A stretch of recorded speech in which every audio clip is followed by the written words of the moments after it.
మత్తయి రాసిన సువార్త 26వ అధ్యాయము 36 నుండి 39 వరకు గల వాక్య భాగాన్ని చదువుకుందాం. అంతటా యేసు వారితో కూడా గెత్సేమనే అనబడిన చోటికి వచ్చి, నేను అక్కడికి వెళ్ళి ప్రార్థన చేసి వచ్చే వరకు మీరిక్కడ కూర్చుండుడని శిష్యులతో చెప్పి, పేతురును జెబెదయి 2 కుమారులను వెంటబెట్టుకొని పోయి దుఃఖపడుటకును చింతాక్రాంతుడగుటకును మొదలుపెట్టెను. అప్పుడు యేసు, మరణమగునంతగా నా ప్రాణము బహు దుఃఖములో మునిగి ఉన్నది, మీరిక్కడ నిలిచి నాతో కూడా మెలకువగా నుండుడని వారితో చెప్పి కొంత దూరము వెళ్ళి సాగిలపడి, నా తండ్రి, సాధ్యమైతే ఈ గిన్నె నా యొద్ద నుండి తొలగిపోనిమ్ము, అయినను నా ఇష్ట ప్రకారము కాదు, నీ చిత్త ప్రకారమే కానిమ్మని ప్రార్థించెను. గురువారం రాత్రి యేసుక్రీస్తు తన శిష్యులతో కలిసి చివరి భోజనం చేశాడు. భోజనం అయిన తర్వాత యేసుక్రీస్తు గెత్సేమనే అనబడిన చోటికి వచ్చాడు. గెత్సేమనే అనేది ఒక తోట యొక్క పేరు. ఆ తోటకు వచ్చాడు. అది ఒలీవల కొండకు దిగువ భాగమున ఒలీవ చెట్లతో నిండి ఉన్న ఒక తోట గెత్సేమనే తోట. గెత్సేమనే అనగా నూనె గానుగా అని అర్థం. ఆ చోట్లో ఒలీవ ఫలాలతో నూనెను పిండుతారు కాబట్టి దానిని గెత్సేమనే అని అంటారు. ఆ మాటకు అర్థం ఏమిటి? నూనె గానుగా. యేసు ప్రభు ఎప్పుడు జెరూసలేముకు వచ్చినా ఆయన ఈ గెత్సేమనే తోటకు వెళ్ళిపోయేవాడు. అది ఆయన యొక్క ఫేవరెట్ ప్లేస్. ఆయనకు చాలా ఇష్టమైన ఒక స్థలము, ప్రాంతము గెత్సేమనే తోట. ఎందుకంటే ఆయన అక్కడ వచ్చి తన తండ్రితో ఏకాంతంగా గడుపుతాడు, శిష్యులతో ఏకాంతం గడుపుతాడు. కాబట్టి ఎప్పుడు వచ్చినా యేసుక్రీస్తు ఆ తోటలోనికి వెళ్ళిపోయేవాడు. సో యేసయ్యకు నచ్చిన స్థలము గెత్సేమనే తోట. ఆ తోటకు ఆయన ఎప్పుడు వచ్చినా ఎంతో ఉత్సాహంగా, సంతోషంగా ఉండేవాడు. తన శిష్యులతో ఆయన కీర్తనలు పాడుతూ, వాళ్ళతో మాట్లాడుతూ, దేవునికి ప్రార్థన చేసుకుంటూ ఎంతో ఉత్సాహంగా, సంతోషంగా ఉండేవాడు. ఆ తోటలో యేసు ప్రభు ఎప్పుడు వచ్చినా అలా ఉండేవాడు. కానీ ఈసారి మాత్రం యేసయ్యలో ఏదో మార్పు కనిపిస్తూ ఉంది. ఆయన ముఖములో ముందున్నంత సంతోషము లేదు. ఆయన ముఖములో ఏదో ఒక ఆందోళన అలుముకొని ఉంది. ఆయన మాటలు తడబడతా ఉంది. ఆయన శరీరం వణుకుతా ఉంది. ముందున్నప్పుడు లాగా ఇప్పుడు ఆయన గెత్సేమనే తోటలో లేదు. ఆయన లేదు. ఆయనకు చెమట్లు పడతా ఉంది. మామూలుగా గెత్సేమనే తోటలో యేసు ఇప్పుడు ఉన్న ఆ కాలము పస్కా పండుగ జరిగే సమయం అది. ఈ పస్కా పండుగ ఎప్పుడు కూడా వసంతకాలపు ఆరంభ దినాల్లో వస్తుంది. అది చలికాలం. తోటల్లో వెళితే మరీ చల్లగా ఉంటుంది. చలికాలం కాబట్టి తోటలో చల్లటి గాలి వీస్తూ ఉంటుంది. సో ఆ చల్లటి గాలి వీస్తూ ఉంది, చలి కొడతా ఉంది. అయినా ఎందుకో యేసు ప్రభువుకు మాత్రం చెమట పడుతూ ఉంది. చెమట పట్టేది అప్పుడు సహజ సిద్ధము కాదు. సో ప్రభువు ముఖం నుండి కారుతున్న చెమట బయటనున్న ఉష్ణోగ్రత వలన కాదు, ఆయన హృదయంలో కలిగిన కలత నుండి, ఆందోళన నుండి ఆయన శరీరంలో, ఆయన ముఖంలో చెమట కారుతా ఉంది. ఏమైంది యేసయ్యకు? ఎందుకు ఆయన ఇలా ఉన్నాడు? ఆయన పరిస్థితి ఏమిటి? ఆయనే అంటున్నాడు చూడండి, 37వ వాక్యంలో, దుఃఖపడుటకును చింతాక్రాంతుడగుటకును మొదలుపెట్టాను. అప్పుడు యేసు, మరణమగునంతగా నా ప్రాణము బహు దుఃఖములో మునిగి ఉన్నది అని అంటున్నాడు. మరణమగునంతగా నా ప్రాణము బహు దుఃఖములో మునిగి ఉన్నది. గెత్సేమనే తోటలో యేసు ప్రభు అనుభవించిన ఆ బాధను, ఆ దుఃఖాన్ని వర్ణించడానికి మత్తయి, మార్కు, లూకా ఈ 3 సువార్తికులు కూడా గ్రీకు భాష నుండి బలమైన, లోతైన 6 పదబంధాలను ఉపయోగించారు. అనగా తీవ్రమైన ఆందోళన ఆయన మనసులో ఉంది. తీవ్రమైన, లోతైన, చలికాలంలో కూడా చెమట పట్టేంతగా లోతైన ఆందోళనలో యేసు ప్రభు ఇప్పుడు ఉన్నాడు. గెత్సెమనే తోటలో యేసు ప్రభు అనుభవించిన బాధ యొక్క శిఖరాగ్రాన్ని వర్ణిస్తున్నాడు లూకా. ఆయన వేదన పడి మరింత అతురుముగా ప్రార్థన చేయగా ఆయన చెమట నేల పడుచున్న గొప్ప రక్త బిందువుల వలె ఆయన చెమటలో రక్తము కలిసిపోయిందట. దీన్ని వైద్య రంగంలో హెమటిడ్రోసిస్ అని అంటారు. ఇలాంటి ఒక స్థితిని వైద్య రంగంలో హెమటిడ్రోసిస్ అని అంటారు. ఒక మనిషి తీవ్రమైన ఒత్తిడికి గురైనప్పుడు అతని యొక్క రక్త నాళాలు పగిలిపోయి ఆ రక్తము చెమటతో కలిసి బయటకి కారుతుంది. ఇది అరుదైన ఒక సంఘటన. సో యేసు ప్రభు అంతగా బాధపడుతున్నాడు. లోతైన గాయం నుండి రక్తం ఉబికి బయటకు వస్తూ ఉంది యేసయ్య. ఇది అంతరంగంలో కలిగే ఆందోళన. ఆ ఆందోళన యొక్క తీవ్రత రక్త నాళాలు పగిలిపోయి రక్తము బయటకు వచ్చి కారుతా ఉంది చెమట ద్వారా. అవును, యేసు ఇంతగా ఎందుకు బాధపడుతున్నాడు? ఆయన ఈ బహు దుఃఖానికి కారణం ఏమిటి? ఆయన అంటున్నాడు, నా ప్రాణము పోయేంతగా నేను బహు దుఃఖములో మునిగి ఉన్నాను. ఇంతటి దుఃఖానికి కారణం ఏమిటి? దేనికి యేసు ప్రభు గెత్సెమనే తోటలో ఇంతగా బాధపడుతున్నాడు? కారణం మత్తయి 26:39 అంటుంది, ఈ గిన్నె, ఆ గిన్నెయే కారణం. ఈ గిన్నె అంటున్నాడు యేసు ప్రభు, ఈ గిన్నెను నా యొద్ద నుండి తొలగిపోని. ఆ గిన్నె ఏమిటి? అది దేన్ని సూచిస్తుంది? సిలువలో, కల్వరి సిలువలో ఆయన అనుభవించబోయే అతి భయంకరమైన శ్రమలను సూచిస్తుంది ఆ గిన్నె. మానవుని చేత కల్పించబడిన హింసాత్మకమైన బహు క్రూరమైన పరికరము సిలువ. ఆయన ముందున్న భయంకరమైన భయానకమైన క్రూర అనుభవాలకు సూచన ఆ గిన్నె. ఆమేన్. సో ఆయన కొరకు వేచి ఉన్న శరీర సంబంధమైన, ఉద్వేగ సంబంధమైన మరియు ఆత్మ సంబంధమైన బాధను సూచిస్తుంది ఆ గిన్నె, ఆ పాత్ర. ఆ పాత్రలో దేవుని యొక్క ఉగ్రత ఉంది. ఆయన శారీరకంగా, మానసికంగా, ఆత్మీయంగా చిత్రహింస అనుభవించబోతున్నాడు. ఒక పక్క శారీరకమైన శ్రమలు ఏమిటది? కొరడా దెబ్బలు, సైనికుల యొక్క పిడిగుద్దులు, ముళ్ళ కిరీటము, సిలువలో కాళ్ళకు చేతులకు కొట్టబడబోయే మేకులు. శారీరకమైన బాధలు, శ్రమలు అవి. మరోపక్క మానసికమైన శ్రమలు, తిరస్కరణ, దూషణ, అవమానము, అగౌరవము. ఇంతవరకు ఏ మనిషి కూడా ఈ లోకంలో అనుభవించలేనంత అవమానాన్ని, దూషణను యేసు ప్రభు అనుభవించబోతున్నాడు కల్వరి సిలువలో. ఎలా ఉంటుందో ఒకసారి ఆలోచించండి.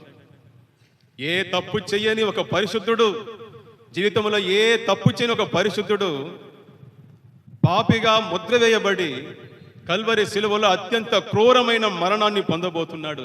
ఎలా ఉంటుంది ఆయన పరిశుద్ధ ఆత్మకు, హృదయానికి? కొన్ని సంవత్సరాల క్రితం మన భారతదేశంలో ఒక ప్రముఖ రాజకీయవేత్త మీద ఒక స్త్రీ లైంగిక ఆరోపణ చేసింది. నేను ఒక పని కోసం వెళ్ళి ఉండగా ఆ వ్యక్తి, ఆ రాజకీయవేత్త నన్ను మానభంగం చేశాడని మీడియా ముందు ఆరోపణ చేసింది. వెంటనే అది రాష్ట్రమంతా అలుముకునింది. ఆయనకు విరోధంగా నినాదాలు చేస్తున్నారు. ప్రజలు తిరగబడ్డారు, రోడ్డు మీద ఎక్కారు. ఆయన్ని పదవి నుండి తొలగిపోమ్మని బలవంతం చేస్తున్నారు. కానీ నిజానికి ఆయనైతే ఎటువంటి తప్పు చేయలేదు. ఆయనంటే పడని, ఆయనతో కూడా ఉన్న వ్యక్తులే ప్రతిపక్షంతో కలిసి అతని మీద ఈ కుట్ర చేశారు, ఆయన ఎలాగైనా పడగొట్టాలని చెప్పి. ఆయనైతే ఏ పాపం చేయలేదు, కానీ అతని మీద ఆ ముద్ర పడింది. ఇప్పుడు లోకమంతా ఆయన గురించి తప్పుగా మాట్లాడుకుంటా ఉంది. ఆయన ఇంటికి వెళ్ళాడు. ఇంటిలో ఉన్న ఆడవాళ్ళు ఆయన ఒక విధంగా చూశారు. ఆ చూపుతో ఆయన గుండె పగిలిపోయింది. కోడళ్ళు, మనవరాళ్ళు ఆయన దగ్గర రావడానికే సంకోచించారు. వారు దూరంగా వెళ్ళిపోయినారు. అది అతను సహించలేకపోయాడు. ఆ రాత్రంతా అన్నపన్నలు లేకుండా నిద్రపోకుండా ఇటు అటు తిరుగుతూ ఉండిన వ్యక్తి ఉదయానికంతా గుండె ఆగిపోయి చనిపోయాడు. నింద, ఒక నింద భరించలేకపోయాడు. మనకు ఎలా ఉంటుందో ఆలోచించండి. ఏ తప్పు చేయకుండా ఆ తప్పుకైనా శిక్షను అనుభవించవలసి వచ్చినప్పుడు, మన మీద నింద మోపినప్పుడు అది ఎంత బాధేస్తుందో, మనల్ని ఎంత నలగొడుతుందో. ఎంతమంది ఆ విధంగా ఆ నిందను భరించలేక, అవమానమును భరించలేక, తప్పు చేయకుండానే, ఏ తప్పు చేయకుండానే వచ్చిన నిందను అవమానమును భరించలేక ఎంతమంది చనిపోయి ఉన్నారు. ప్రియులారా, పాపిష్టులైన మనకే చెయ్యని తప్పు ఒక నింద వచ్చినప్పుడు భరించలేకపోతే, పరిశుద్ధ హృదయం కలిగిన వాడు, ఏ పాపము చేయనివాడు ఈ లోక మనుషుల యొక్క పాపాన్నంతా భరించాలంటే, ఆ పాపానికైనా అవమానమును అగౌరవాన్ని భరించాలంటే ఆ మనసు ఎలా విలవెల్లాడిపోతుందో ఒకసారి ఆలోచించండి. ఆయన శారీరకమైన, ఉద్వేగభరితమైన, మానసికమైన బాధ కంటే కల్వరి శిలువలో ఇంకొక భయంకరమైన బాధ ఉంది. ఆయన అమితమైన దుఃఖానికి కారణం అదే. ఎప్పుడైతే యేసు ప్రభు శిలువకి ఎక్కుతాడో, ఈ లోక పాపాలన్నిటినీ తండ్రి ఏం చేయబోతున్నాడు? ఆయన మీద వేసి పాపముగా చేయబోతున్నాడు. ఆయన ఎప్పుడు పాపం అవుతాడో ఇమీడియట్గా తండ్రికి కుమారునికి మధ్య ఉన్న బంధము విడిపోతుంది. కల్వరి శిలువలో తన నుండి తండ్రి దూరమైపోతాడు, తండ్రి వేరైపోతాడు. ఆ ఎడబాటు నరక యాతన యేసు ప్రభువుకు. తండ్రిని విడిచి ఆ సమయము, తనకు తండ్రికి మధ్య ఎడబాటు వచ్చే ఆ సమయాన్ని తలంచుకునే యేసు ప్రభు విలవిల్లాడిపోతున్నాడు గెత్సెమనే తోటలో. ఆయన అమితమైన బాధకు కారణం అదే. ఆ బాధను, ఆ ఆవేదనను సూచిస్తుంది ఆ గిన్నె. కల్వరి శిలువలో ఆయన అనుభవించబోయే శారీరకమైన, మానసికమైన, ఆత్మ సంబంధమైన వేదనలను సూచిస్తుంది ఆ గిన్నె. అనంతా ఒకసారి ఆలోచించినప్పుడు ఆయన పరిశుద్ధ హృదయము విలవిల్లాడిపోతూ ఉంది. ఆయన శరీరంలో వణుకు పుట్టింది. అందుకే ఆయన చెప్తున్నాడు, మరణమగునంతగా నా ప్రాణము బహు దుఃఖములో మునిగి ఉన్నది. అనగా అర్థం ఏమిటంటే, ఆ బాధలను తలుచుకుంటా ఉంటే ఇప్పుడే చనిపోతానేమో అన్నట్టు ఉంది నాకు. ఇప్పుడే కల్వరి శిలువలో రేపుని అనుభవించబోయే ఆ కష్టాలను, ఆ బాధలను తలుచుకుంటే నేను ఇప్పుడే చనిపోతానేమో అన్నట్టు ఉంది నాకు అని అంటున్నాడు. కొన్ని సంవత్సరాల క్రితం మా బంధువుల్లో ఒక అమ్మాయికి క్యాన్సర్ సోకింది. చికిత్స కోసం ఆమెను చెన్నైకి తీసుకుని వెళ్తారు. అక్కడ ఆమెకు కరెంటు పెడతారు. అమ్మాయికి కరెంటు చికిత్స పెడతారు. అది పెట్టేటప్పుడు కలిగే బాధ చాలా భయంకరంగా ఉంటుంది. ఒకరోజు ఆ ట్రీట్మెంట్ కోసం వాళ్ళు బయలుదేరుతున్నప్పుడే ఆ అమ్మాయి యొక్క ముఖమే మారిపోయింది. హృదయమంతా ఆవేదన, ఆందోళన అలుముకొనింది. ఆ గదిలో కరెంటు పెట్టి ఆ గదిలో ఎవ్వరూ ఉండరు, ఆమె ఒకతే ఉండాలి. దాన్ని తలుచుకుంటే ఆమె గుండె భయంతో వణికిపోయింది. ఆ గదిలోనికి వెళ్ళినప్పుడు వాళ్ళ అమ్మను వేడుకొనింది, అమ్మా నాతోనే ఉండమ్మా, నాకు భయంగా ఉంది, నేను ఒంటరిగా ఉండలేను, నాకు భయంగా ఉందని చెప్పి ఎంతో వేడుకొనింది. కానీ ఆ ట్రీట్మెంట్ ఇచ్చేటప్పుడు ఎవరు కూడా లోపల ఉండకూడదు, రేడియేషన్ ఎక్కువగా ఉంటుంది కాబట్టి బయట ఉండాల్సిందే. ఆమె ఎంతో చెప్పింది, అమ్మా భయపడకు, నేను పక్కనే ఉన్నాను, గదిలో నేను ఉండకూడదు, నువ్వేం భయపడద్దు, నేను పక్కనే ఉన్నాను అని ఆమె ఎంతో ఓదార్చి చెప్పేసి బయటకు వెళ్ళిపోయింది. కానీ ఆ ఒంటరితనాన్ని, కరెంటు పెడితే వచ్చే ఆ బాధను ఆమె తలుచుకొని అధిక ప్రెషర్కు గురయ్యి చికిత్స ప్రారంభించక ముందే గుండె ఆగిపోయింది. యవ్వన బిడ్డ, యవ్వన అమ్మాయి ఆ కరెంటు చికిత్స వలన వచ్చే, క్యాన్సర్ చికిత్స చేసేటప్పుడు వచ్చే ఆ బాధ, కలిగే ఆ బాధ, ఆ ఒంటరితనాన్ని ఆమె భరించలేకపోయింది. దాన్ని ఊహించినప్పుడే ఆమె గుండె ఆగిపోయింది. గత సంవత్సరం నవంబర్ నెలలో నాకు ఒక చిన్న యాక్సిడెంట్ జరిగి నా కాళ్ళకు గాయాలయ్యింది. ఆ గాయాలకు డ్రెస్సింగ్ చేయడానికి ఒక సహోదరి వచ్చింది, నర్సుగా ఉన్న ఒక సహోదరి వచ్చింది. ఆమె వచ్చి ఆ గాయాలన్నిటినీ లోతుగా డ్రెస్సింగ్ చేసి దాని మీద ఉన్న పక్కులన్నీ కూడా ఆమె పెరకడం ప్రారంభించింది. అప్పుడు కలిగిన నొప్పి, బాధ నేను తట్టుకోలేకపోయాను. నా నాలుకను కరుచుకునేసాను.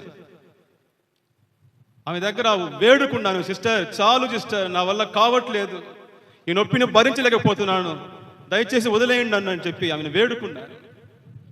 నా బాధ భరించలేక ఆమె సగంలోనే దాన్ని ఆపేసింది. ట్రీట్మెంట్ సగంలోనే ఆపేసింది.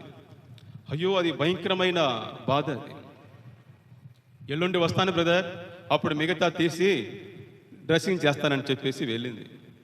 మరుసటి రోజు ఆమె ఫోన్ చేసి బ్రదర్ నేను వస్తున్నానని చెప్పింది. అంతేనండి, నా బాడీలో నాకు తెలియకుండా షివరింగ్ వచ్చేసింది. ఆమె వస్తుంది అనగానే చెమటలు కారిపోతుంది నాకు. ఆ నొప్పిని ట్రీట్మెంట్ చేసేటప్పుడు కలిగే ఆ నొప్పిని ఊహించుకొని నాకు భయం వేస్తూ ఉంది, చెమట కారిపోతూ ఉంది, బాడీలో షివరింగ్ వచ్చేస్తూ ఉంది. ప్రియులారా,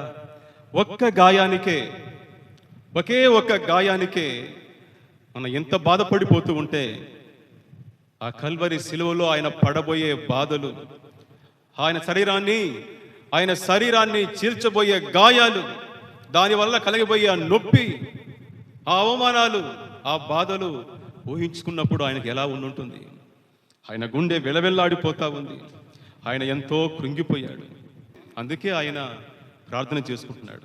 హెబ్రీయులకు రాసిన పత్రిక 5వ అధ్యాయం 7వ వాక్యం అంటుంది, శరీరధారి అయి ఉన్న దినములలో మహారోదనతోను కన్నీళ్లతోను ఆయన ప్రార్థన చేశాడు. మహారోదనతో, కన్నీళ్లతో ప్రార్థన చేశాడు. ఏమని? తండ్రి, సాధ్యమైతే ఈ గిన్నె నా యొద్ద నుండి తొలగిపోనిమ్ము, సాధ్యమైతే ఈ గిన్నె నా యొద్ద నుండి తొలగిపోనిమ్ము నాయన, తొలగిపోనిమ్ము. వేరేదైనా మార్గం ఉంటే చూడు, నీకు నాకు మధ్య చీలిక రాకుండా పాపాన్ని పరిహరించే మార్గం ఏదైనా ఉంటే చూడు నాయనా. నేను కల్వరి సిలువలో నిన్ను విడిచి ఎలా ఉండేది? నువ్వే నా బలము, నీ తోడే నాకు ఆదరణ, నువ్వే లేకపోతే నేను ఏం చేయగలను? దాన్ని ఊహించుకున్నప్పుడు, తండ్రి తనను విడిచి పెడతాడన్న విషయాన్ని ఊహించుకున్నప్పుడు ఆయన ఆత్మ, ఆయన హృదయం నలిగిపోతా ఉంది. నరకాన్ని అనుభవిస్తున్నాడు. ఎంత నరకం అంటే శరీరంలో ఉన్న రక్తము ఉబికి బయటకు వస్తూ ఉంది చెమట గ్రంథుల్లో. అంటే ఆయన ఎంత బాధపడుతున్నాడో చూడండి. ప్రియులారా, ఆయన ప్రార్థన చేసేది శిలువ మరణము నుండి తనను తప్పించమని కాదు, అకాల మరణము నుండి తనను కాపాడమని ప్రార్థన చేస్తున్నాడు. అనగా శిలువకి వెళ్ళక ముందే ఆ శిలువ వలన కలిగే బాధతో చచ్చిపోతానేమో ఈ గెత్సేమనే తోటలోనే, తండ్రి ఇక్కడే నేను చావకుండా నన్ను కాపాడుము, ఆ శిలువను భరించడానికి కావలసిన శక్తిని, బలమును నాకు దయచేయము. ఎందుకంటే దాని గురించిన ఆలోచన, శిలువలో నాకు కలగబోయే ఆ బాధను గురించిన ఆలోచన, ఆ దుఃఖము నన్ను చంపేస్తా ఉంది, నా ప్రాణాన్ని పిండేస్తా ఉంది. నేను ఈరోజే ఈ నైటే చనిపోతానేమో, దయచేసి నన్ను ఈ గెత్సేమనే తోటలో చావనివ్వకుండా కాపాడు నాయనా, ఆ దుఃఖాన్ని భరించగలిగిన శక్తిని నాకు దయచేయమని ప్రార్థన చేస్తున్నాడు. నలిగిన వాడు ప్రార్థన చేస్తున్నాడు.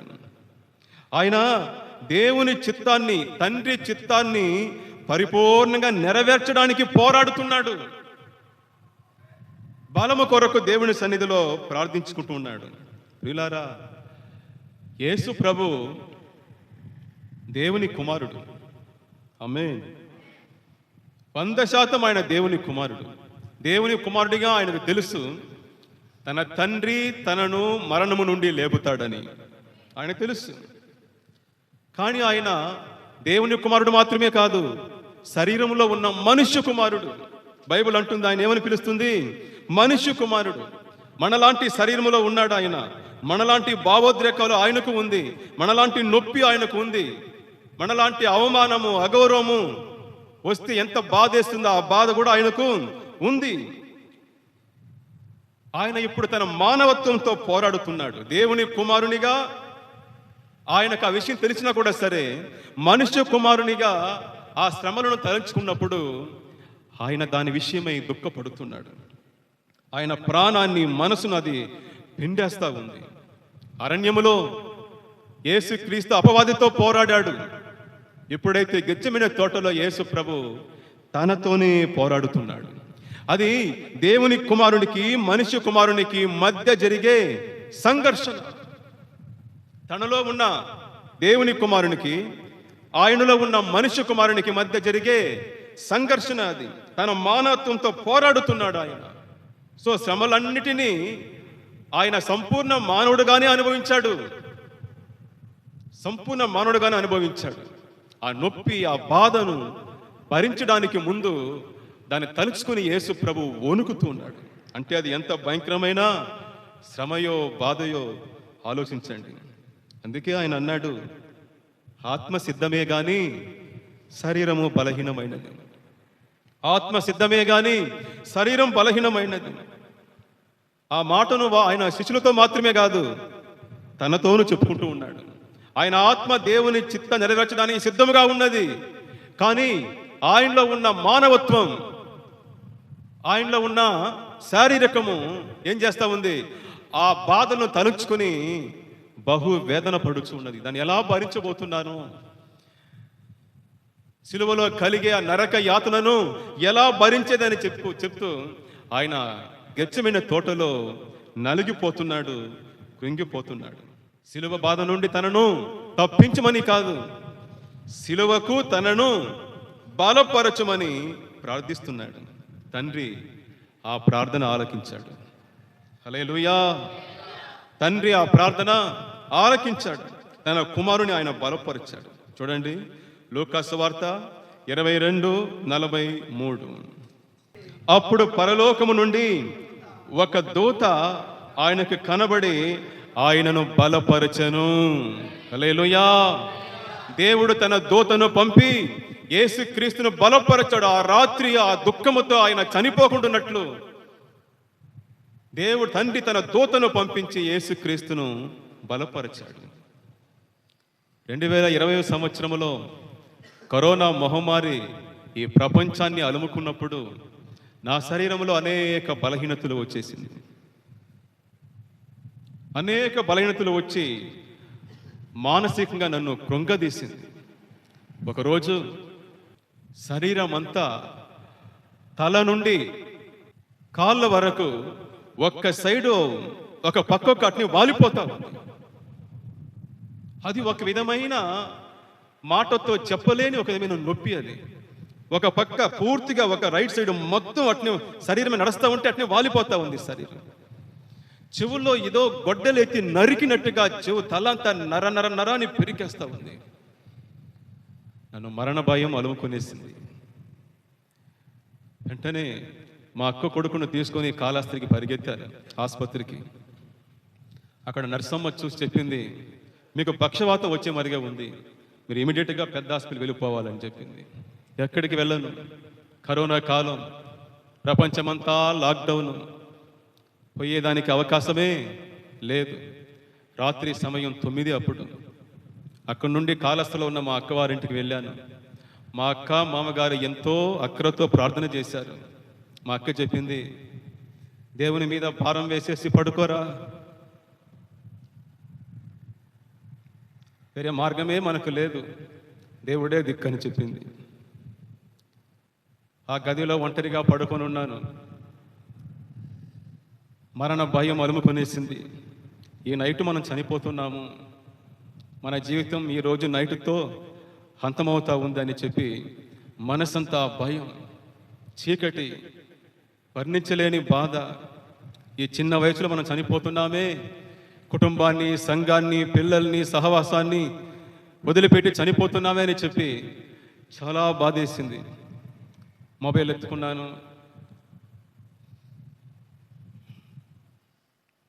నా పిల్లల మొహాన్ని చూశాను.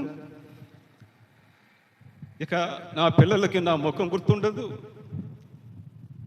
ఈరోజు నేను చనిపోతున్నాననేసి అనుకున్నాను. పడుకుంటే నిద్ర పట్టలేదు, గుండెలు ఎత్తేస్తూ ఉంది, ఒక పక్క పూర్తిగా లాగేస్తూ ఉంది. ఆమె వేరే పక్షవాతం వస్తుందని చెప్పింది కాబట్టి మరింత భయాన్ని పెంచేసింది. నిద్ర పట్టడం లేదు, ఎటు తిరిగినా నిద్ర పట్టడం లేదు. దేవుణ్ణి చూసి ఒకే ఒక్క ప్రార్థన చేశారు, తండ్రి ఈ రాత్రి నన్ను దాటించు, ఈ ఒక్క రాత్రి నన్ను దాటించేసి ఇలా చావడం నాకు ఇష్టం లేదు. నా కుటుంబాన్ని, సంఘాన్ని, సేవను అర్ధాంతంగా వదిలేసి ఇలా మరణాన్ని తలుచుకొని భయపడి చావడం నాకు ఇష్టం లేదు. దయచేసి ఈ ఒక్క రాత్రి నన్ను దాటించేసి అని దేవునికి మొరపెట్టి పడుకున్నాను. సరిగ్గా 10:30 ప్రాంతానికి నా వాట్సాప్కి ఒక మెసేజ్ వచ్చింది.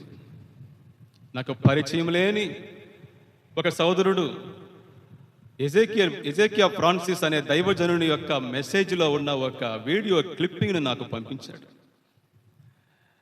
దాన్ని ఓపెన్ చేశాను. ఓపెన్ చేయగానే ఆయన ఇలా మాట్లాడుతున్నాడు, భయపడకుము, భయపడకుము. ఎందుకు భయపడుతున్నావు? ఎందుకు భయపడుతున్నావు? ఏమవుతుంది నీకు? నిన్ను పిలిచిన వాడను నేను. అర్ధాంతంగా చావనిస్తానా? అర్ధాంతంగా నిన్ను చావనిస్తానా? ఎందుకు భయపడుతున్నావు? భయపడుకు అని చెప్తూ 5 నిమిషాలు ఆయన చేసిన ఒక మెసేజ్ వీడియో క్లిప్పింగ్ అది. ప్రియులారా, అది నన్ను ఎంత బలపరచిందంటే ఆ తర్వాత మరణ భయాన్ని పూర్తిగా నా నుండి తీసిపారేసింది. ఆ రాత్రంతా దేవుని స్తుతిస్తూ ఆ మెసేజ్ను తిరిగి పదే వింటూ ఆ రాత్రంతా గడిపాను. ఉదయం లేవగానే నా జీవితం తెల్లారిపోయింది. హల్లెలూయా, హల్లెలూయా. ఒక భక్తుడు అన్నాడు, ప్రతి జీవితానికి దాని గెత్సెమనే ఉంటుంది, ప్రతి గెత్సెమనేకు దాని దేవదూత ఉంటాడు. ఆ రోజు నా జీవితం ఒక గెత్సెమనే అనుభవం. దేవుడు యేసయ్యకు దూతను పంపించినట్టుగా నాకును ఒక దూతను పంపించి ఆ రోజు నన్ను బలపరిచాడు. ప్రియులారా, దేవుని చిత్తాన్ని నెరవేర్చే క్రమంలో మనం పోరాడుతూ ప్రార్థించేటప్పుడు దేవుడు ఎవరో ఒక దూతను పంపి మనల్ని బలపరుస్తాడు. హల్లెలూయా. ఎవరినో పంపి మనల్ని బలపరుస్తాడు. ఆయన ప్రార్థన ఆలకించేవాడు. శిష్యులు తామే బలహీనమైపోయారు, కానీ తండ్రి అతన్ని బలపరిచాడు. ఆయన కోరాడు, శిష్యులారా, మరణమగునంతగా నా ప్రాణం బహు దుఃఖములో మునిగి ఉన్నది, నాతో కూడా ఉండి ప్రార్థన చేయండి అయ్యా అనేసి శిష్యుల్ని వేడుకున్నాడు. కానీ వాళ్ళు ఆయన బాధను అర్థం చేసుకోలేదు, ఆయన పరిస్థితిని వారు గ్రహించలేదు. ఆయన అమితమైన దుఃఖంతో ప్రార్థన చేస్తూ ఉంటే వారు బలహీనులై నిద్రపోతున్నారు. తన ప్రభు యొక్క బాధను వారు అర్థం చేసుకోలేదు. తీవ్రమైన బాధను అనుభవించబోతున్నప్పుడు ఆ భారాన్ని పంచుకోవడానికి తనతో పాటు తనకు సన్నిహితులైన వారు తనతో ఉండాలని కోరుకుంటారు. మానవ మనస్సు కోరుకుంటుంది. కొన్ని రోజుల క్రితము మా కుమార్తె ప్రగతి యొక్క ఫ్రెండ్ వాళ్ళ అమ్మ చనిపోయింది. ఆ పాప హాస్పిటల్ నుండి ఫోన్ చేసింది, ప్రగతి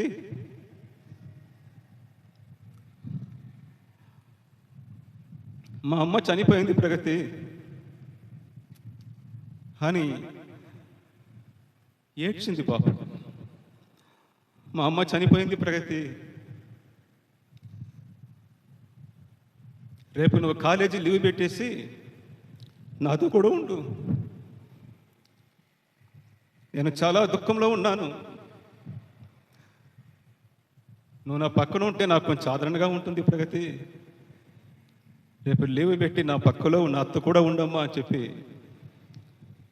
ప్రగతిని వేడుకొనింది.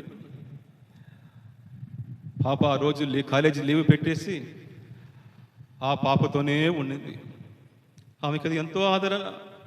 ఆ దుఃఖాన్ని భరించడానికి, తల్లిని కోల్పోయిన ఆ శోకాన్ని భరించడానికి ఒక తోడు కావలసి వచ్చింది. మేము వెళ్ళి చూసినప్పుడు ఆ పాప వాళ్ళ అమ్మ దగ్గర కూర్చొని ఏడుస్తూ ఉంది. వాళ్ళ నాయన దేనికోసమో లోపలికి పిలిచాడు. లేచి వెళ్ళేటప్పుడు ఆ పాప, ప్రగతి నాతో కూడా రా, ప్రగతి నాతో కూడా రా అని ప్రతి సందర్భంలోనూ ప్రతి క్షణము తన స్నేహితురాలైన మా కుమార్తెను పక్కనే పెట్టుకుంది. కష్టకాలంలో తీవ్రమైన బాధను మనం అనుభవిస్తున్నప్పుడు మనం ప్రేమించేవారు మనతో కూడా ఉంటే అది మనకు ఎంతో ఆదరణ, ఎంతో ధైర్యం. కానీ ఆ ఆదరణ కూడా, ఆ భాగ్యము కూడా యేసయ్యకు దొరకలేదు. ఆయన ఒంటరిగానే బాధ అనుభవిస్తున్నాడు. గెత్సెమనే తోటలో ఒంటరిగానే బాధను అనుభవిస్తున్నాడు. ప్రియ సోదరుడా, సోదరి, వేదనకరమైన స్థితిలో నువ్వు ఉన్నావా?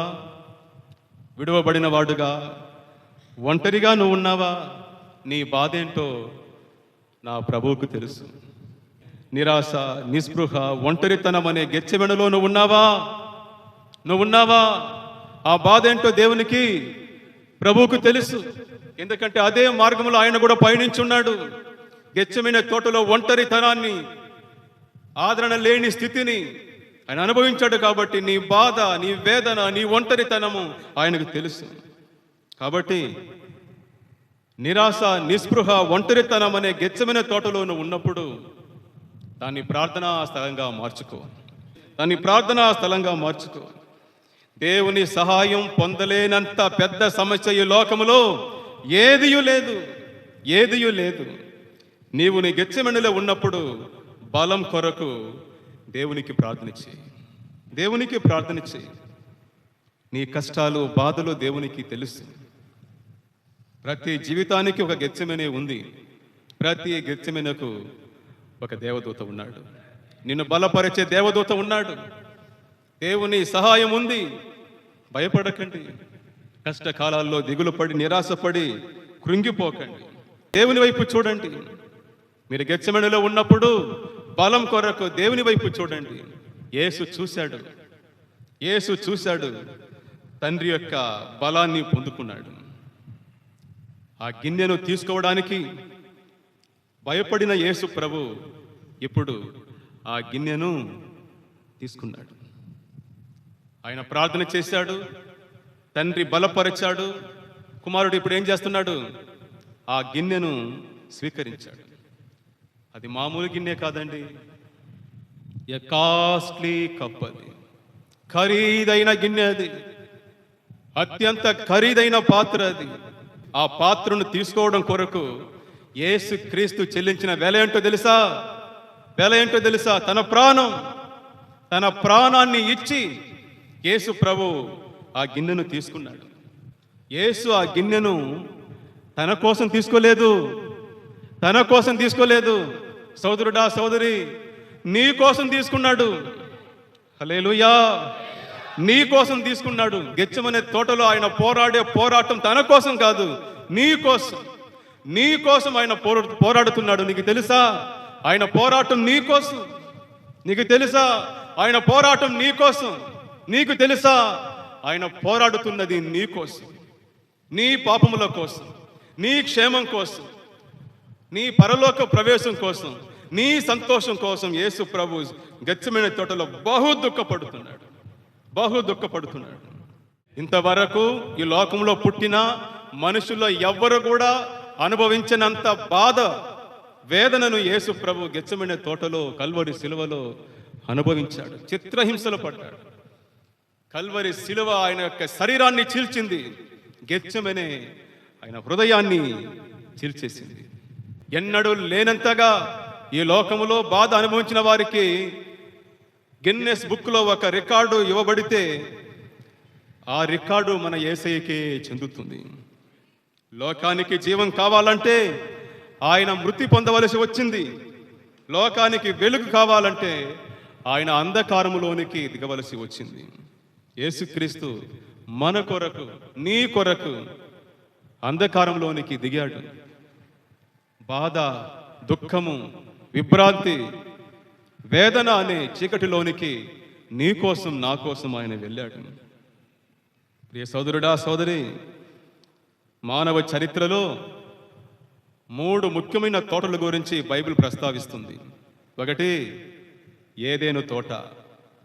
మానవ చరిత్ర ప్రారంభమైన తోట ఏదెను తోట. పాపం పుట్టిన తోట. ఆ మానవ చరిత్ర యొక్క క్లైమాక్స్ ఎక్కడ తెలుసా? పరదైసు, పరలోకపు తోటలో పోయేసి మానవ చరిత్ర విమోచింపబడితే రక్షణ పొందిన వారికి ఆ చరిత్ర యొక్క క్లైమాక్స్ ఎక్కడంటే పరలోకమందు, పరలోకపు తోట, దాని పరదైసు అంటారు. ఏదైనా తోటలో మనిషి విఫలమైనాడు. అక్కడ నుండి దేవుడు ఏలుబడి చేసి పరలోకపు తోటకు చేరుకోవాలంటే మధ్యలో గెత్సెమనే తోట అనుభవంలోనికి వెళ్ళవలసింది. మనల్ని ఏదైనా తోటలో పడిపోయినా మనలను దేవుని తోటలో, పరలోకపు తోటలో చేర్చడానికే యేసు ప్రభు గెత్సెమనే తోటలో వెళ్ళి చిత్రహింసలు అనుభవిస్తున్నాడు. మొదటి ఆదాము ఏదైనా తోటలో దేవుని మాటకు వ్యతిరేకంగా తిరుగుబాటు చేసి మానవ లోకానికి పాపాన్ని, మరణాన్ని తీసుకుని వచ్చాడు. కానీ యేసు ప్రభు, కడపటి ఆదామైన యేసు ప్రభు గెత్సెమనే తోటలోనికి ప్రవేశించి రక్తాన్ని కార్చి దేవుని మాటకు, తండ్రి చిత్తానికి పరిపూర్ణంగా సమర్పించుకొని రక్షణను, జీవాన్ని మనకు తీసుకొని వచ్చాడు. హల్లెలూయా. మొదటి ఆదాము తోటలో పాపం చేసి తన నుదుటి చెమటతో జీవించే శిక్షకు గురయ్యాడు. కానీ కడపటి ఆదామైన యేసుక్రీస్తు గెత్సెమనే తోటలో చెమట రక్తాన్ని కార్చి తండ్రి చిత్తానికి లోబడి పాపాన్ని జయించాడు. ఏదైనా తోటలో ఏర్పడిన ఆ చీలికను, దేవునికి మానవునికి మధ్య ఏర్పడిన ఎడబాటును సరిచేసి మానవుని తీసుకుని వెళ్ళి ఆనంద తోటలో ప్రవేశింపజేయడానికి గెత్సెమనే తోటలో రక్తము కారుస్తున్నాడు దేవుని గొర్రెపిల్ల అయిన యేసుక్రీస్తు. యేసు ప్రభును గురించి ఒక చక్కటి మాట అంటుంది, ఇదిగో లోక పాపమును మోసుకొని పోచున్న దేవుని గొర్రెపిల్ల. ఆ గొర్రెపిల్ల చివరికి ఇలా చెప్పింది, తండ్రి సాధ్యమైతే ఈ గిన్నె నా యొద్ద నుండి తొలగిపోనిము, అయినను నా చిత్త ప్రకారము కాదు, నీ చిత్తమే సిద్ధించునుగాక. దేవుని చిత్తానికి గొర్రెపిల్ల యేసు ప్రభు తనను తాను సమర్పించుకున్నాడు. నీ చిత్తమే జరుగునుగాక తండ్రి. కానీ అది నెరవేరేంత వరకు నేను చనిపోకుండాన్నట్లు ఈ గెత్సెమనే తోటలో నన్ను కాపాడుము నాయన. ఈ రాత్రి నన్ను దాటించు నాయన, ఈ రాత్రి నన్ను దాటించుము. ఆ శ్రమను తలుచుకుంటా ఉంటే నాకు ఇక్కడే ప్రాణం పోయే మరిగా ఉంది. దాన్ని దాటించుమని యేసు ప్రభు సిలువలో గెత్సెమనే తోటలో ప్రార్థన చేసుకుంటున్నాడు. ఆ తర్వాత యేసయ్యను వచ్చి వాళ్ళు అరెస్టు చేశారు. గెత్సెమనే తోటలో అరెస్టు చేశారు. అరెస్టు చేసినప్పుడు యేసు ప్రభువే వెళ్ళి, నేనే యేసు, మీరు వెతుకుతున్నా యేసును నేనే, అరెస్టు చేసుకోండి అన్నాడు. Praise the lord. సో జన సమూహము ఆయనను బంధించినప్పుడు తప్పించుకొని పోకుండానట్లు ఆయన్ని ఆపింది సంఖ్యలు కాదు, తండ్రి చిత్తము. ఈ బాధలను, ఈ కష్టాలను, ఈ శ్రమలను అనుభవించాలని నా తండ్రి నాకు ఈ పాత్రని ఇచ్చాడు. నేను తాగకుందునా, ఈ పాత్రలోనిది నేను త్రాగకుందునా అని చెప్పి దాన్ని త్రాగడానికి సిద్ధపడ్డాడు. ఆ శ్రమలను, ఆ చిత్రహింసలను, ఆ అవమానాన్ని, ఆ ఘోరమైన మరణాన్ని, తండ్రితో తనకు కలగబోయే ఎడబాటు అనే నరక యాతనను ఆయన ఏం చేశాడు? త్రాగడానికి సిద్ధపడ్డాడు. తండ్రి చిత్తానికి తనను తాను సమర్పించుకున్నాడు. దేవుని దూతను పంపించి యేసు ప్రభువును తండ్రి బలపరిచాడు. ఇప్పుడు ఆయన సిలువను సహించడానికి బలం పొందుకున్నాడు. హల్లెలూయా. ఆ గడియ నుండి ఆ గుంపులో నెమ్మదిగా ఉన్న వ్యక్తి యేసు ప్రభు మాత్రమే. వచ్చిన సైనికులు, ఆయనతో కూడా ఉన్న శిష్యులు, అక్కడ ఉన్న వాళ్ళందరిలోనూ ప్రశాంతంగా కనిపించింది ప్రభు అయిన యేసుక్రీస్తు మాత్రమే. హుందాతనంగా వెళ్ళి, మీరు వెతుకుతున్న యేసు నేనే అని వాళ్ళ ముందు పోయి ధైర్యంగా నిలబడ్డాడు. దేవుని చిత్తానికి లోబరుచుకున్న ఏ బరువు భారమైనది కాదు. దేవుని చిత్తానికి లోబరుచుకున్న ఏ బరువు భారమైనది కాదు. జయించు మార్గము లోబరుచుకోవడమే. తండ్రి చిత్తానికి లోబరుచుకోవడమే విజయానికైన ఒకే ఒక మార్గము. ఒక భక్తుడు అన్నాడు, తండ్రి చేతి నుండి ఇవ్వబడేది ఎంత చేదైనా లోకపు చేతిలోని ఏ తీయటి దానికంటేనూ శ్రేష్టమైనది. Praise the lord. అర్థమవుతుందా మీకు? తండ్రి చిత్తము నుండి ఇవ్వబడేది అది ఎంతటి చేదైనా కూడా సరే, ఈ లోకము ఇచ్చే ఎంతటి తీయటి దానికంటేనూ అది శ్రేష్టమైనది. ఈ లోకము తీయదనాన్ని ఇచ్చి మన జీవితాన్ని నాశనం చేస్తుంది. తండ్రి మనకిచ్చేది అది చేదుగా ఉన్నప్పటికీ అది ఎంతో మేలు. ఈ లోకం ఇచ్చే ఆశీర్వాదాల కన్నా, ఈ లోకం ఇచ్చే సంతోషానికన్నా, ఈ లోకం ఇచ్చే భాగ్యాల కన్నా ఒకవేళ దేవుడు నీకు ఇచ్చే శ్రమలు ఎంతో శ్రేష్టమైనది. దేవుడు నీకు ఇచ్చే కష్టాలు ఎంతో శ్రేష్టమైనది. తండ్రి చేతిలో నుండి ఇవ్వబడేది ఎంత చేదైనప్పటికీ అది ఈ లోకంలో నుండి వచ్చే ఎంతటి తీయటి దానికంటేను శ్రేష్టమైనది. ఆయన సిలువను గెత్సిమనెలోనే గెలవడం ప్రారంభించాడు. ప్రియ సోదరుడా, సోదరి, రక్షణ చాలా ఖరీదైనది. ఈరోజు మనం బహు సంతోషంలో ఉన్నాం. రక్షింపబడిన వారముగా, దేవుని పిల్లలముగా, రేపు మనకు పరలోకం నిశ్చయమన్న సంతోషముతో మనం బహుగా ఆనందపడుచున్నాం. ఈ బహు ఆనందాన్ని మనకు ఇవ్వడానికే యేసు ప్రభు గెత్సెమనే తోటలో బహుగా దుఃఖపడ్డాడు. ఆయన అన్నాడు, మరణమగునంతగా నా ప్రాణం బహు దుఃఖములో మునిగి ఉన్నది. ఆయన దుఃఖములో మునిగి మనల్ని ఆనందములో తేలజేశాడు. ఏ సోదరుడా, సోదరి, నీ రక్షణ కొరకు యేసు ప్రభు గొప్ప వెల చెల్లించాడు. తన ప్రాణాన్ని ఇచ్చాడు. ఆ రక్షణను కేర్లెస్గా భావించకు. అది చాలా విలువైనది. మీ ఇంట్లో ఉన్న బంగారు కన్నా విలువైనది రక్షణ. నీ దగ్గర ఉన్న ఆస్తుల కన్నా విలువైనది రక్షణ. మీ ఇంట్లో బంగారు ఉంటే దాన్ని ఎంత భద్రంగా చూసుకుంటారు. ఎందుకు చూసుకుంటారు దాన్ని? అది చాలా ఖరీదైనది కాబట్టి. వీళ్ళారా, దానికన్నా కూడా ఈ లోకంలో ఉన్న బంగారు అన్నిటినీ ఒక చోట్లో పోగు చేసిన వాటన్నిటికన్నీ కూడా ఖరీదైనది మీరు పొంది ఉన్న రక్షణ, మనం కలిగి ఉన్న రక్షణ. ఎందుకంటే దాని కొరకు పరిశుద్ధ కుమారుడు, దేవుని కుమారుడు తన ప్రాణాన్ని వెలగా చెల్లించి ఉన్నాడు. ప్రియులారా, మీ రక్షణను కేర్లెస్గా భావించకండి. పౌలు అంటాడు, దేవుడు మీకు ఇచ్చిన రక్షణను కాపాడుకోవడానికి భయం కలిగి ఉండండి. భయముతో, వణుకుతో దేవుడు మీకు ఇచ్చిన రక్షణను కాపాడుకోండి. అది చాలా విలువైనదయ్యా. దేవుని తోటలోని ఆశీర్వాదాలను మనం అనుభవించాలని గెత్సెమనే తోటలో ఆ నూనె గానగలో ఆయన మనస్సు, హృదయము పిండిన ఆయన శరీరము నుండి రక్తము ప్రవహించిందండి. దాన్ని చులకనగా భావించకండి. మీకోసం ఇంతటి శ్రమ అనుభవించిన, ఇంతటి దుఃఖాన్ని అనుభవించిన యేసుక్రీస్తును జ్ఞాపకం చేసుకోండి. ఆయన సంతోషపడే విధంగా, నేను పడిన దుఃఖము, అనుభవించిన శ్రమలు వేస్ట్ కాలేదు అని ఆయన సంతోషపడే విధంగా దేవుడు మీకు ఇచ్చిన రక్షణను భద్రంగా కాపాడుకోండి. మరలా పాపం చేసి మరలా వెనక్కి వెళ్ళి ఆయన మనసును బాధ పెట్టకండి.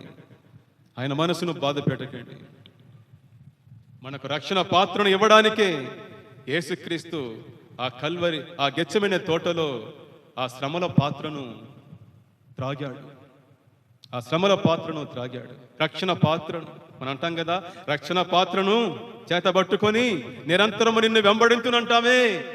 ఆ విలువైన ఖరీదైన రక్షణ పాత్రను మనకు ఇవ్వడానికి యేసు ప్రభు గెత్సెమనే తోటలో దేవుని ఉగ్రత, నరక యాతన అనే ఆ పాత్రలోనిది త్రాగి కల్వరి సిలువలో విలవిల్లాడి మరణించి మనకు గొప్ప రక్షణ పాత్రను, ఖరీదైన విలువైన రక్షణ పాత్రను మన చేతికి అందించాడు. దాన్ని భద్రంగా కాపాడుకుందాం. దాన్ని భద్రంగా కాపాడుకుందాం. దేని కొరకు యేసు ఇంత శ్రమ పడ్డాడో అక్కడికి వెళ్ళి చేరుదాం.